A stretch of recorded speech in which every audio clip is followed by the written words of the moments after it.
My dear friends, നമ്മളെല്ലാവരും എന്തെങ്കിലുമൊക്കെ hobbies ഉള്ള ആൾക്കാരാണ് അല്ലേ? ചിലവർക്ക് റീഡിങ്, ചിലവർക്ക് റൈറ്റിംഗ്, ചിലവർക്ക് ഓടുന്നതായിരിക്കും ഇഷ്ടം, ചിലവർക്ക് സ്വിമ്മിങ്, ചിലവർക്ക് വെറുതെ ഇരിക്കാൻ, ഒന്നും ചെയ്യാതെങ്കിലും ഇരിക്കുന്ന ഇഷ്ടമായിരിക്കും. ഓരോരുത്തരുടെ ഹോബീസ്. പക്ഷേ ഇവിടെ ഒരാളുടെ ഹോബി എന്താണെന്ന് വെച്ചാൽ ചായ കുടിക്കുക. അതായത് ചുമ്മാ ഒരു ചായ കുടിയല്ല, പുള്ളിക്ക് ചായ കുടിക്കാൻ തോന്നുമ്പോൾ കയ്യിൽ പൈസ ഉണ്ടാവില്ലല്ലോ. അപ്പോൾ പൈസക്ക് വേണ്ടിയിട്ട് ഈ പുള്ളിക്കാരൻ ചെയ്യുന്ന പരിപാടിയാണ് തൻ്റെ ആഡംബര കാർ മറ്റുള്ളവർക്ക് വാടകയ്ക്ക് കൊടുക്കും. അത് ഈ സോഷ്യൽ മീഡിയ വഴി പരസ്യം ചെയ്തിട്ട് ഇങ്ങനെ കാര്യം വേണ്ടിയിട്ടോ. അങ്ങനെ സോഷ്യൽ മീഡിയ വഴി പരസ്യം ചെയ്ത് തൻ്റെ കാർ ഒരു പാവപ്പെട്ടവന് വലിയ തുകയ്ക്ക് വാടകയ്ക്ക് നൽകി. അതിനുശേഷം പുള്ളിക്കാരൻ ആ പൈസയും കൊണ്ട് ചായ കുടിക്കാൻ പോകുന്ന നേരത്താണ്, തൻ്റെ വണ്ടി കയ്യിലില്ലല്ലോ, എങ്ങനെ പോകും, ഇത്രയും വലിയൊരു ആഡംബരക്കാർ തൻ്റെ കയ്യിലുണ്ടായിട്ട് ചായ കുടിക്കാൻ നടന്നു പോകുന്നൊക്കെ പറഞ്ഞ് മോശമല്ലേ? അപ്പോൾ പുള്ളിക്കാരൻ ഒരു ഐഡിയ തോന്നി. നേരെ ഈ വാടകയ്ക്ക് കൊടുത്ത ആളുണ്ടല്ലോ, അയാളുടെ വീട്ടിലേക്ക് ചെന്നു, അല്ലെങ്കിൽ അയാൾ എവിടെയാണോ വണ്ടിയുള്ളത് അങ്ങോട്ടേക്ക് ചെന്നു. അവരറിയാതെ ഈ സാധനം അയാളുടെ സ്വന്തം വാഹനം അടിച്ചുകൊണ്ട് പോന്നു. ഇതെങ്ങനെ എന്നായിരിക്കുമല്ലേ? അതായത് ആ വണ്ടിക്കകത്തൊരു GPS ട്രാക്കർ ഉണ്ടായിരുന്നു. നമ്മുടെ മുതലാളി വാടകയ്ക്ക് കൊടുത്ത വണ്ടിക്കകത്തൊരു GPS ട്രാക്കർ അയാൾ തന്നെ സെറ്റ് ചെയ്ത് വെച്ചു. വേറെ സ്പെയർ കീ ഉണ്ടല്ലോ, താക്കോല് വേറെ കയ്യിലുണ്ട്. അപ്പോൾ വാടകയ്ക്ക് കൊടുത്തു, പൈസ കയ്യിൽ കിട്ടി.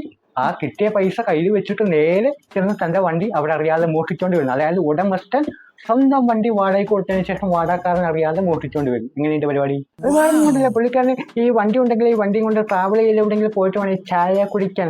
അപ്പം എന്ത് ചെയ്യും, മോഷ്ടിച്ചിട്ട് വന്നിട്ട് ചായ കുടിക്കും. ചായ കുടിച്ച് കഴിയുമ്പോൾ കയ്യിൽ പൈസ തീരും. വീണ്ടും സോഷ്യൽ മീഡിയ വഴി പരസ്യം ചെയ്യും. അതിനുശേഷം വീണ്ടും ഒരു പാവപ്പെട്ടവന് വലിയ തുകയ്ക്ക് വാടകയ്ക്ക് നൽകും. ആ പൈസ കൈക്കലാക്കും. വാടകക്കാരൻ്റെ കയ്യിൽ നിന്ന് വണ്ടി നഷ്ടപ്പെട്ട ആ പൈസ തിരിച്ച് കൊടുക്കണ്ടല്ലോ. ഇങ്ങനെയുണ്ട് ഐഡിയ. ഈ ചായ കുടി പരിപാടി ഇങ്ങനെ തുടർന്നുകൊണ്ടിരുന്നു. ഒരു ദിവസം പോലീസുകാർ മെല്ലെ വന്നു ഇവനെ തൂക്കിയിട്ടതിന് ശേഷം പറഞ്ഞു, മോനെ, നീ ഇനി ചായ കുടിച്ച് കഷ്ടപ്പെടേണ്ട, നിനക്ക് നമ്മൾ ജയിലിൽ ബിരിയാണി ഒരുക്കി വെച്ചിട്ടുണ്ട്, ചിക്കനും മറ്റൊരു സമൃദ്ധമായ ഒരു സദ്യ തന്നെ തയ്യാറാക്കി വെച്ചിട്ടുണ്ട്, അതുകൊണ്ട് നീ വന്ന് അത് സ്വീകരിക്കണം എന്ന് പറഞ്ഞുകൊണ്ട് തൂക്കിയെടുത്തുകൊണ്ട് പോകുന്ന ദൃശ്യങ്ങളാണ് നിങ്ങൾ കണ്ടുകൊണ്ടിരിക്കുന്നത്. എന്തായാലും ഇനി മുതൽ ഈ ചെറുപ്പക്കാരന് സർക്കാരിൻ്റെ ചെലവ് ഫ്രീ ആയി സദ്യ കഴിക്കാൻ, ചായ കുടിക്കാൻ, ബിരിയാണി തിന്നാൻ, എന്തൊക്കെയാണ് ഇനി? ഇതിന് മുകളിൽ എന്താ വേണ്ടത്? ജയിലിൽ ചിക്കൻ, മട്ടൻ. അടുത്ത് സംസാരിക്കാൻ വേണ്ടി പോകുന്നത്, പരിചയപ്പെടുത്താൻ വേണ്ടി പോകുന്നത് വേറൊരു ഹോബിക്കാരനെയാണ്. അതായത് ഈ ഹോബിക്കാരനെ നിങ്ങൾ എല്ലാവരും ഇറങ്ങി. ഇവൻ്റെ പ്രധാനപ്പെട്ട ഹോബി എന്ന് വെച്ച് കഴിഞ്ഞാൽ മറ്റുള്ളവരുടെ സംശയം നിവാരണം ചെയ്തു കൊടുക്കുക. സംശയം ചോദിക്കുന്ന ആൾക്ക് കൃത്യമായും വ്യക്തമായും മറുപടി കൊടുക്കുന്ന ആളാണ്. പക്ഷേ ഇത്തവണ ഒരാളുടെ മുന്നിൽ പെട്ടുപോയി. കാരണം സംശയം പറഞ്ഞു കൊടുത്തതിൽ ഉപഭോക്താവ് തൃപ്തനല്ല. ആ ഉപഭോക്താവിനെയും ശിഷ്യനെയും ഒന്നിപ്പോ കണ്ടോളൂ. മനസ്സിലായില്ലേ?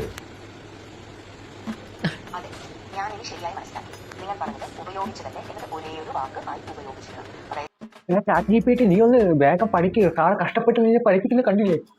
ഇത് തെറ്റാണ്. ഉപയോഗിച്ചാ തന്നെ നല്ല, ഉപയോഗിച്ചു തന്നെ. പൂവാണ് ഉപയോഗിച്ചു. അവിടെ സമൃദ്ധോകാരമല്ല, വിവൃതോകാരമാണ് പ്രയോഗിക്കേണ്ടത്. ഉപയോഗിച്ചാൽ തന്നെ നല്ല, ഉപയോഗിച്ചു തന്നെ വരുന്ന ഒരേ ഒരു ഒറ്റ വാക്കായിട്ട് എഴുതണം. വേറെ വാക്ക് വിഭജിക്കാതെ. ഇപ്പോൾ ഞാനത് മനസ്സിലാക്കി. ഓക്കെ.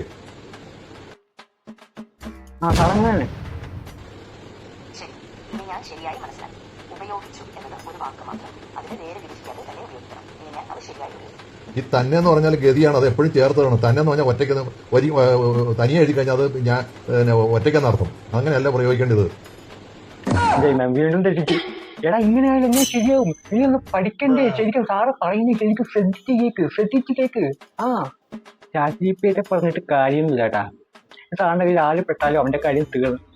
മിക്കവാറും ChatGPT സാറിന്റെ പ്രാണിക്കൊള്ളുന്നുള്ള വെള്ളം ഇറങ്ങാനുള്ള ചവിടവും എന്നൊക്കെ ആയിരിക്കും പറയുന്നതായിട്ട്. പാവം, അവന്റെ ഒരു ഗതികേടായി. സാരമില്ല. എന്തായാലും ChatGPTയുടെ ഈ വിഷമത്തിൽ നമുക്കും പങ്കുകൊള്ളാം. സാറിന്റെ മുന്നിൽ ചെന്ന് പെടാതിരിക്കുക. അപ്പോൾ പുതിയൊരു വീഡിയോ ആയിട്ട് നമുക്ക് വീണ്ടും കാണാം. അതുവരേക്കും